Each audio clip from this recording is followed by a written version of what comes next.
ओम शांति। अव्यक्त बाप दादा का महावाक्य 26/10/71। हेडिंग है कर्मों का आधार, कर्म का आधार वृत्ति। आज प्रवृत्ति में रहने वाले पांडव सेवना की भट्ठी का आरंभ है। अपने को पांडव समझते हो? निरंतर अपना पांडव स्वरूप स्मृति में रहता है। वह कभी अपने को पांडव समझते हो और कभी प्रवृत्ति वाले समझते हो। निरंतर अपने को पांडव अर्थात पंडे समझने से सदा यात्रा और मंजिल के सिवाय और कोई स्मृति रह सकती है?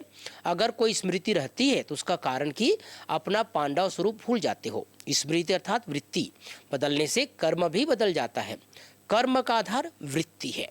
प्रवृत्ति वृत्ति से ही पवित्र अपवित्र बनती है। इसलिए पांडव सेना वृत्ति को सदा एक बाप के साथ लगाते रहें तो वृत्ति से अपनी उन्नति में वृद्धि कर सकते हो। वृद्धि का कारण वृत्ति है। वृत्ति में क्या करना है? अगर वृत्ति ऊंची है तो प्रवृत्ति ऊंची रहेगी। तो वृत्ति में क्या रखें जिससे सहज वृद्धि हो जाए? तो वृत्ति में सदा यही याद रहे, एक बाप दूसरा न कोई, एक ही बाप से सर्व संबंध सर्व प्राप्ति होती है। यह सदा वृत्ति में रहने से दृष्टि में आत्मिक स्वरूप अर्थात भाई भाई की दृष्टि सदा रहेगी। जब एक बाप से सर्व संबंध की प्राप्ति की स्मृति होती है तभी वृत्ति चंचल होती है। जब एक बाप के सिवाय दूसरा कोई संबंध है ही नहीं तो वृत्ति चंचल क्यों होगी? ऊंची वृत्ति होने से चंचल वृत्ति नहीं हो सकती। वृत्ति को श्रेष्ठ बना दो तो प्रवृत्ति ऑटोमेटिकली श्रेष्ठ होगी। इसलिए अपनी वृत्ति को श्रेष्ठ बनाओ तो यही प्रवृत्ति प्रगति का कारण बन जाएगी और प्रगति से गति सद्गति को सहज ही पा सकेंगे। फिर यह प्रवृत्ति गिरने का कारण नहीं होगा। तो प्रवृत्ति मार्ग में रहने वालों को प्रगति के लिए वृत्ति को ठीक करना है। फिर यह वृत्ति के चंचलता की कंप्लेन कंप्लीट हो जाएगी। स्मृति व वृत्ति में सदा निर्वाण धाम और निर्वाण स्थिति रहनी चाहिए और चरित्र में निर्माण। बाबा हम सबको विशेष जो घर गृहस्थी में रहते हैं, परिवार में रहते हैं, उन सबको इशारा दे रहे हैं कि कैसे अपने घर परिवार में रहते पांडव बन करके रहना है और अपने चरित्र में निर्माण रखना है। तो निर्माण, निर्माण और निर्वाण यह तीनों ही स्मृति में रहने से चरित्र और कर्तव्य स्मृति तीनों ही इस स्मृति से समर्थवान हो जाती है। अर्थात स्मृति में समर्थी आ जाती है। जहाँ समर्थी वहाँ तीनों में स्मृति नहीं आ सकती। तो विस्मृति को मिटाने के लिए स्मृति समर्थ रखो। यह तो बहुत सहज है ना। अगर चरित्र में निर्माणता है और कर्तव्य भी विश्व निर्माण का ऑटोमेटिकली चलेगा। निर्माणता अर्थात निरहंकारी। तो निर्माणता में देह का अहंकार स्वतः ही खत्म हो जाता है। ऐसे निर्माण स्थिति में रहने वाला सदा निर्वाण स्थिति में स्थित होते हुए भी वाणी में आएंगे तो वाणी भी यथार्थ और पावरफुल अर्थात शक्तिशाली होगी। कोई भी चीज़ जितनी अधिक शक्तिशाली होती है उतनी क्वांटिटी कम होती है, लेकिन क्वालिटीज अधिक होती है। ऐसे ही जब निर्माण स्थिति में स्थित होकर वाणी में आएंगे तो वाणी में भी शब्द कम लेकिन शक्तिशाली ज़्यादा होंगे। अभी विस्तार ज़्यादा करना पड़ता है, लेकिन जैसे जैसे शक्तिशाली स्थिति बनाते जाएंगे तो आपके एक शब्द में हजारों शब्द का रहस्य समाया होगा, जिससे व्यर्थ वाणी ऑटोमेटिक वाली खत्म हो जाएगी। जैसे सारे ज्ञान का सार छोटे से बैज में समाया हुआ है, पूरी सागर इस छोटे से चित्र में सार रूप में समाया हुआ है, ऐसे आप लोगों का एक शब्द भी सर्व ज्ञान के राजों से भरा हुआ निकलेगा। तो ऐसी वाणी में भी शक्ति भरनी है। जब वृत्ति और वाणी पावरफुल हो जाएंगे तब कर्म भी सदा यथार्थ और शक्तिशाली होंगे। यहाँ बैटरी को चार्ज करने आए हो ना, तो बैटरी को चार्ज करने के लिए सदा अपने को विश्व निर्माण करने के इंचार्ज समझो।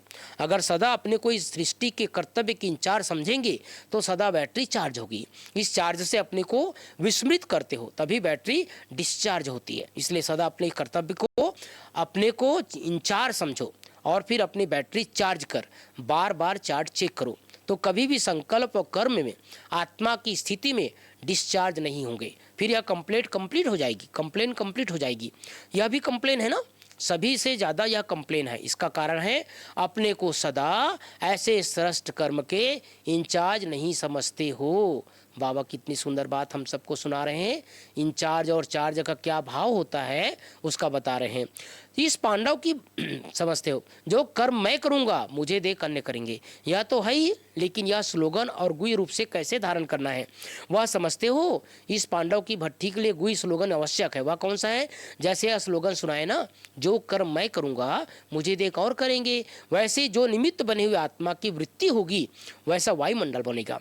जैसी मेरी वृत्ति वैसा वायुमंडल। तो वायुमंडल को परिवर्तन में लाने वाली वृत्ति है। कर्म से वृत्ति सूक्ष्म है। अभी सिर्फ कर्म के ऊपर ध्यान नहीं देना, लेकिन वृत्ति से वायुमंडल को बनाने का इंचार्ज मैं हूं। वायुमंडल को सतो प्रधान कौन बनाएगा? आप सभी निमित्त हो ना। अगर यह स्लोगन सदा स्मृति में रहे तो बताओ वृत्ति चंचल होगी? बच्चा भी चंचलता कब करता है? जब फ्री होता है। तो वृत्ति भी चंचल तब होती है जब वृत्ति में इतने बड़े कार्य की स्मृति कम है।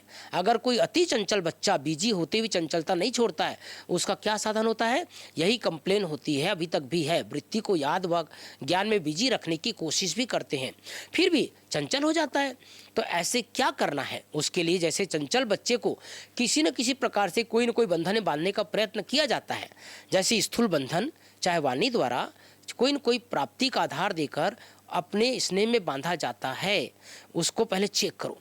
चेक करने के बाद जहाँ संकल्प व वृत्ति जाती है, उसी लौकिक व देहधारी वस्तु को परिवर्तन करते हुए इन देहधारी व लौकिक वस्तु की तुलना में अलौकिक अविनाशी वस्तु स्मृति में लाओ। जैसे कोई देहधारी में वृत्ति चंचल होती है, जिस संबंध में चंचल होती है वही संबंध में प्रैक्टिकल अनुभव अविनाशी बाप द्वारा करो। मानो प्रवृत्ति के संबंध में वृत्ति चंचल होती है, इसी संबंध का अलौकिक अनुभव सर्व संबंध निभाने वाले बाप से प्राप्त करो। तो जब प्राप्ति की पूर्ति हो जाएगी तो फिर चंचलता की निवृत्ति हो जाएगी। समझा? अगर सर्व संबंध और सर्व प्राप्ति एक बाप द्वारा हो जाए तो अन्य तरफ बुद्धि चंचल होगी।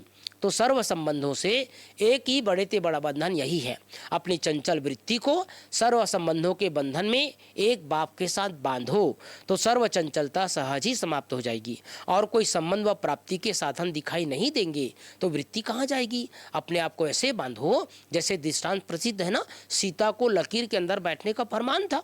ऐसे अपने को हर कदम उठाते हुए, हर संकल्प करते हुए बाप के फरमान की लकीर के अंदर समझो। अगर संकल्प में भी फरमान के लकीर से निकलते हो तो वह तब व्यर्थ बातें वार करती है। तो सदैव कर्मों की लकीर के अंदर रहो तो सेफ रहेंगे। कोई भी प्रकार के रावण के संस्कार वार नहीं करेंगे और न ही समय प्रति समय अपना समय इन्हीं बातों में मिटाने के लिए व्यर्थ न गंवाएंगे। न वार होगा न बार बार व्यर्थ समय जाएगा। इसलिए अब फरमान को सदा याद रखो। ऐसे फरमान बरदार बनने के लिए ही फरमान बरदार वासी का तिलक, फरमान बरदारी का तिलक सदा स्मृति में लगा रहे। यह तिलक लगाना ही फिर देखेंगे फर्स्ट नंबर कौन आता है। इस तिलक को धारण करने में फर्स्ट प्राइज कौन लेने वाला होता है। अच्छा, ओम शांति, ओम शांति।